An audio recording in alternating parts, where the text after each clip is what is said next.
Matthew 4. The Holy Spirit take Jesus go inside wilderness, make devil for tempt am. After Jesus done fast for 40 days and 40 nights, he come dey hungry.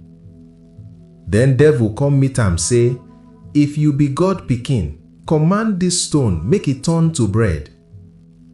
Jesus answer, "God word say, no be only food man go take survive, but na with every word wey God talk."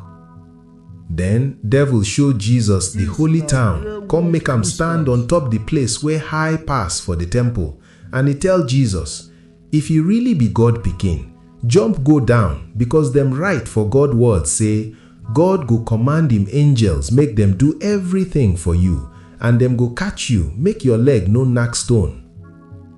Jesus answer am, "God word say, make you no try God wey be your oga God."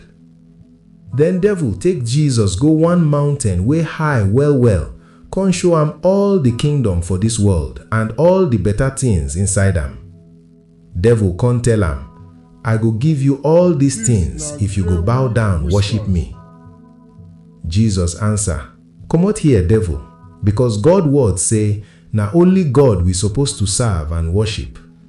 So devil come leave Jesus, and God angels come begin help am. When Jesus hear say them don put John inside prison, he come go back to Galilee. From there, Jesus comot from Nazareth go Capernaum wey near the sea, where Zebulun and Naphtali people dey stay, so that wetin prophet Isaiah talk go happen. Zebulun and Naphtali, the place where river for cross Jordan River go Galilee, where people wey no be Jew dey stay. Una wey the darkness don see big light, and una wey don nearly die don get life. From that time, Jesus begin preach say, make una turn from sin come meet God, because God kingdom don come meet una.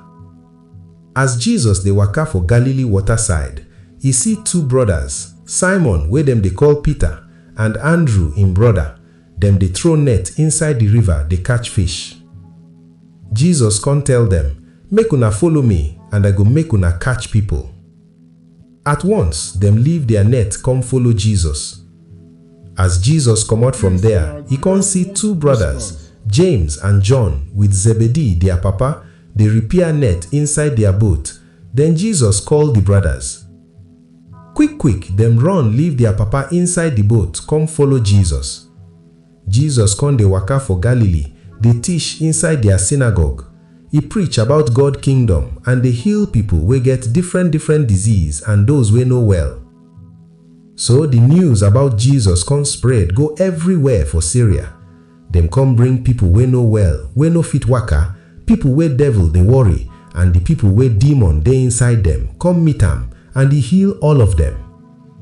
Many people from Galilee, Decapolis, Jerusalem, Judea, and people wey dey stay near Jordan River come follow am. This na Greywood whispers, voice wey no loud but get sense.